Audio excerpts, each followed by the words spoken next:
السلام علیکم۔ عالم دین کس کو کہتے ہیں؟ عالم دین اور تقاضۂ دین کیا ہے؟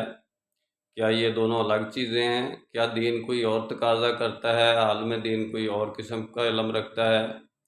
نہیں، بلکہ جو دین کا تقاضا ہوتا ہے اس کے مطابق اگر کوئی نالج استعمال کرتا ہے یا آپ کو کنورٹ کرتا ہے تو ہم اس کو عالم دین کہیں گے۔ دین کیا تقاضا کرتا ہے؟ دین تقسیم حالت میں ہے، امت تقسیم حالت میں ہے۔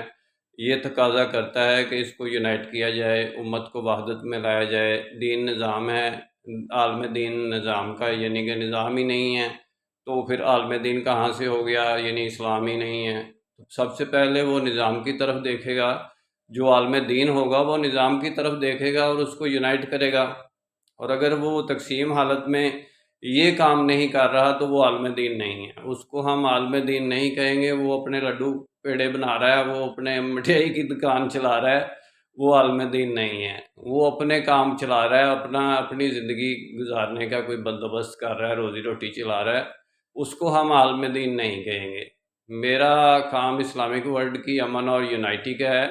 انشاءاللہ ڈیٹیل میں بات پھر ہوگی۔ تقاضۂ دین کے مطابق جو چلے گا اور علم آگے کنورٹ کرے گا لوگوں کو تو وہ عالم دین ہوگا۔ انشاءاللہ ڈیٹیل میں بات پھر ہوگی۔ نسبت، وحدت، خدمت، خیر کے ساتھ۔ اللہ حافظ۔